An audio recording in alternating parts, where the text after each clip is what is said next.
After the decal has been applied, especially when it comes to things like very geometrical shapes like this, it is worth using the decal first to give us that stencil to start building on top of. Even free-handed, we will end up with... The human eye is adept at seeing imperfections. I don't want anything wonky on this, so I'm using the U as a stencil. I'll begin building up the process of the highlights using anthracite grey and graphite, both by scale 75. And I'm using a Winsor & Newton zero brush here. So just pay attention to where I place the highlight along that fold. So I'm keeping the highlight consistent with the folds of the banner pole, of the banner itself. And I'm just freely mixing in between the graphite and anthracite grey. I'm not too concerned about the overall blend at this particular point, especially considering what I have planned next.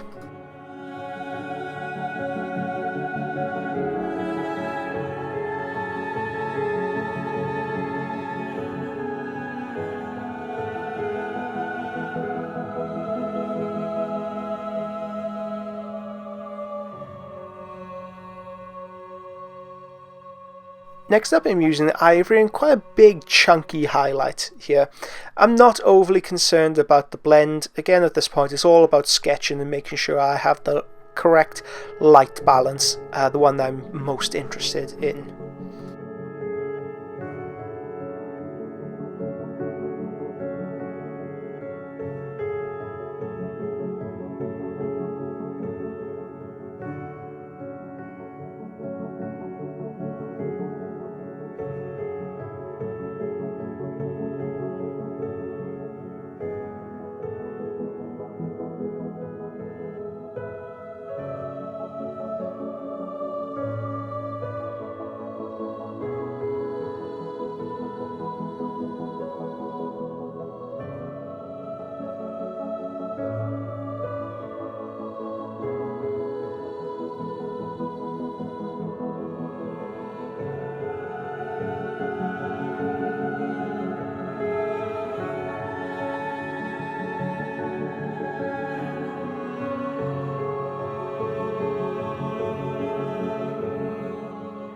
So at this stage I could be a bit tricksy. So I'm using Thamar black and black ink.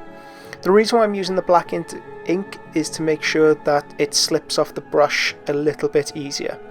I would recommend using the thinnest brush that you have. In this case, I know that the zero has a very fine point, and that's a new brush, so I can create very, very fine lines with this. I will be creating a cracked earth pattern on the inside of that U to give it some texture, to give it a bit of visual oomph.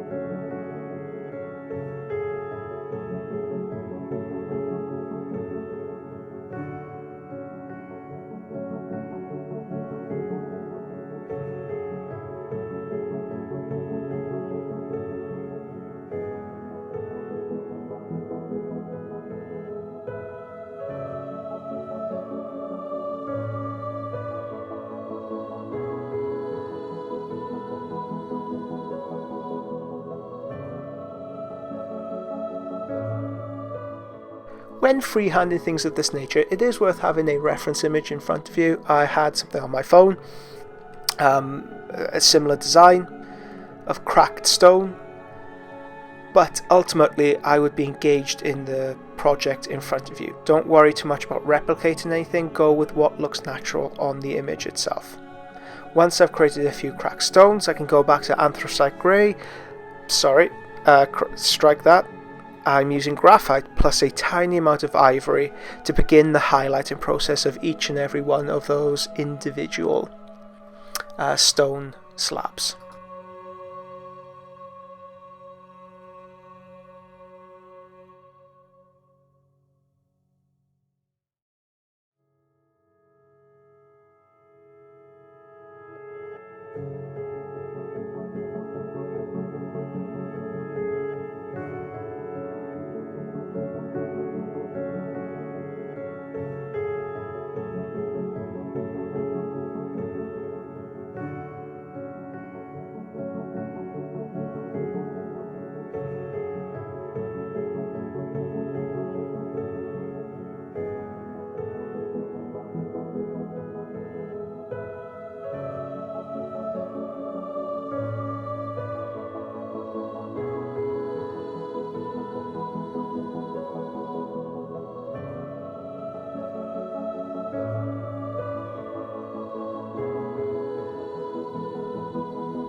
Next up, I'm using good old Liquid Talent Agrax Earthshade, and I will be pushing this over the shadows primarily, but I mean most of it will receive a very thin coat of this, just to pigment the grey, to make it look more like stone rather than a metallic.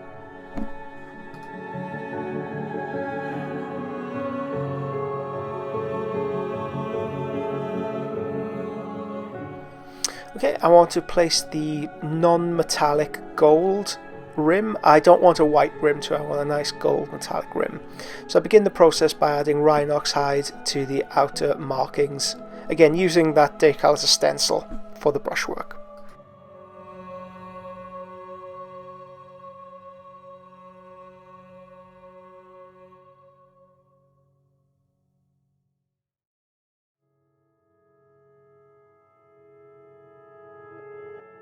I use English Uniform then for my secondary coat, my secondary highlight rather. I don't want to coat everything with Rhinox hide. I can break up, I can sketch out the light balance here initially. If anything does go wrong, well, I don't have a build-up of paint that I have to keep erasing again and again and again. I can just build up very thin gradual layers, and if I'm quick I could even wet blend between them. This technique, I'm very aware, is more advanced, and it will take some time getting used to the viscosity of the paints and how quickly you can move between the two tones, but practice makes perfect. Make sure, even if you fail as a subject, make sure you send, especially if you fail actually, send me photographs of that. If you paint everything perfectly, well, there really isn't that much for me to guide or teach you. If things start going wrong, that's where I need to see them. So if you do attempt this technique and it doesn't go quite right, please get in touch. Send me pictures of what went wrong and we'll try and find a solution.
Next up, I have mixed ivory into the previous layer.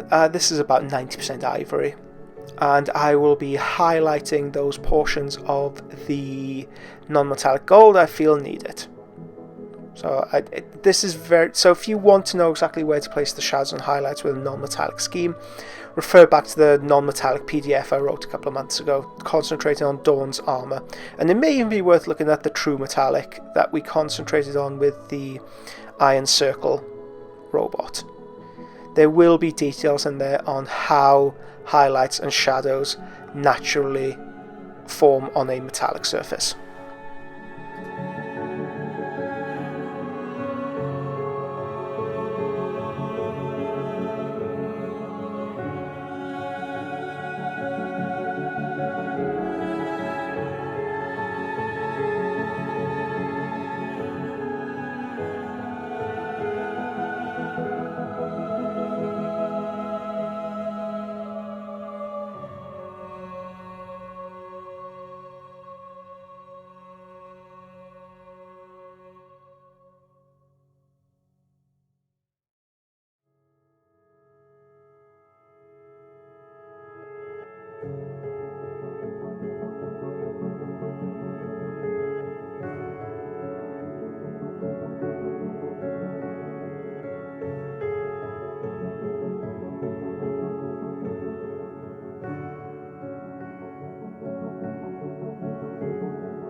Next up, I return to the ivory to re-establish the top highlights, and feel free to mix this in with the graphite. So in the dip of the fold of the flag, there'll be more grey, whereas the top notes, the highlights to that flag, will have more ivory in them. So don't feel like you need to be constrained in a layering technique. Feel free to mix it up on your palette and move between them.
Now that that U is looking very spiffy, I want to add a laurel wreath underneath it. A reference image is vital here, and when we are attempting freehand, a wreath is a really nice one to introduce you to the subject. Try and print it out on a piece of paper, take a piece of tracing paper and trace out the design 2 or 3 times. This will ensure that there's a muscle memory built up in your hand. When we're working on this object, this 3D object, the contours won't exactly adhere to the 2-dimensional image that we painted. We'll have folds to navigate, we'll have different aspects of the sculpt, we'll have to kind of use an artistic license on to get the right balance or the right freehand. By having that muscle memory, we are able to more intuitively replicate it on the scene in front of us, on the miniature we have in front of us. I'm sketching out the initial design with Rhinox hide, and then I'll highlight it with English uniform.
English uniform is my first highlight.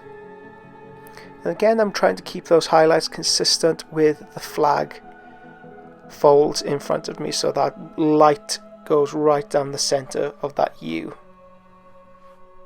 And I'll build up the midtones and the highlights from here.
Next up, I'm using ivory mixed in with the previous mixture to begin the highlighting process, and again I can freely move between the ivory and the English uniform to develop my mid-tone and highlight.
I would also like to have a legend underneath the U.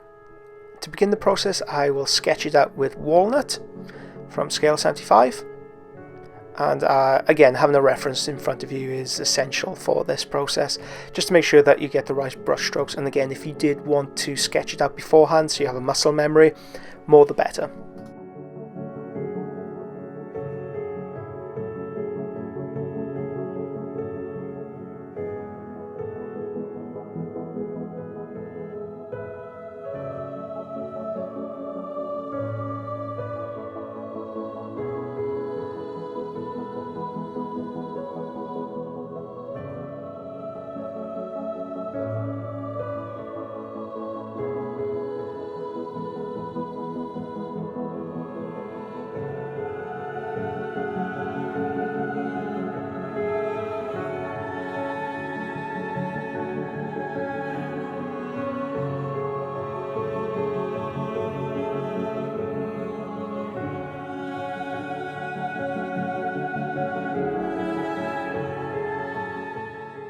while the paint is still drying, we can be a bit cheeky here and add Rhine oxide, just with the tip of our brush, moving in small circular motions to help blend it in, and this will give our first shadow to the process.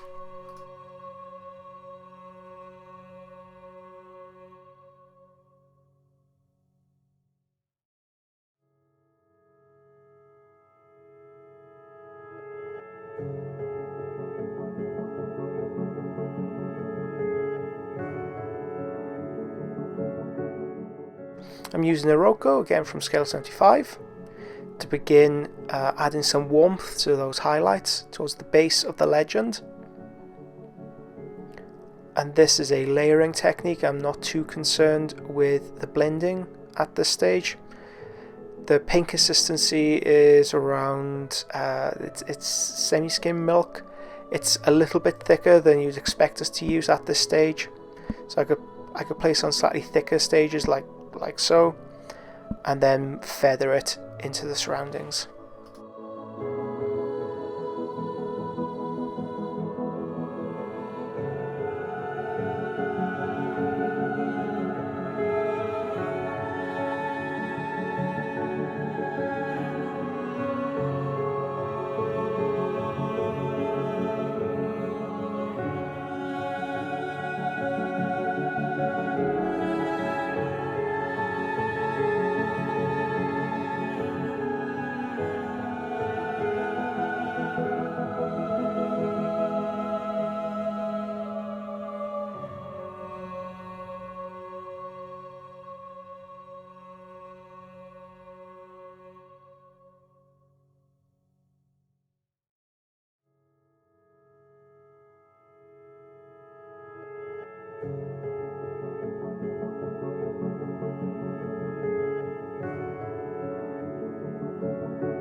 The hardest edge highlight comes in the form of birch by scale 75.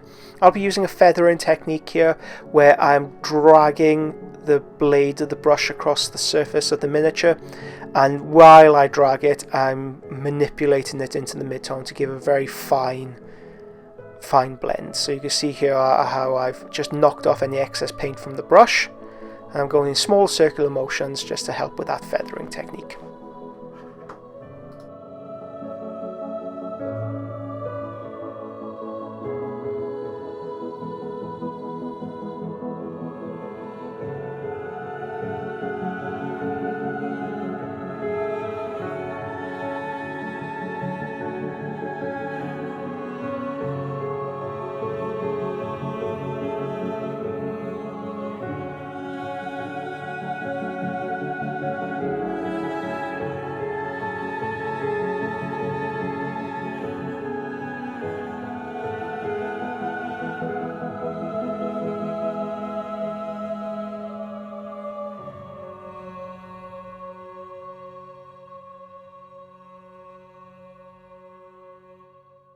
Here I'm adding any fine details, scratches, marks to the legend, and I'm correcting any mistakes I've made in previous layers.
Okay, now I need to write a word on here. So I need to make sure that I spell the word correctly, for one. And then I can mark out in a numerical sequence how many letters will be there, and I can mark out where my midpoint is. So here and here, the R and A need to be bang in the center. The U and the R need to be either side, and then I can put in LT and MA to either side. Now in the final finished version, because of the font I chose to use, it does look like I've spelt Ultramar with an I towards the end, but you'll see here that was later corrected. It was just one of those things. It looked good in my head, and it was only pointed out by the gentleman that these were painted for. That looked like an I towards the end, and I corrected it. Yeah. So having a font in front of you does help with this, so when we are sketching it out, it isn't just a case of your handwriting on the miniature, it is an actual embellished font. And I went for like quite an old English font, so here we can see, in isolation, it looks fine. It looks like it looks like the font that I used for this, but once you start to paint it all in, that's when it starts to get into a few troubles.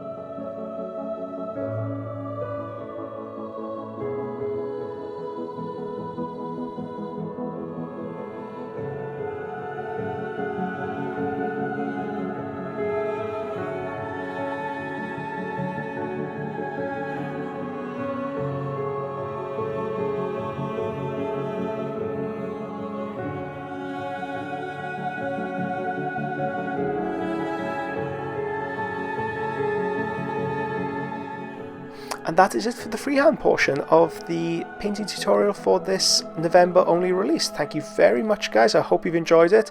Thank you very much for being November exclusive patrons. And here's looking to December, where, oh god, I'm going to treat you guys so well in December. Hope you like advent calendars.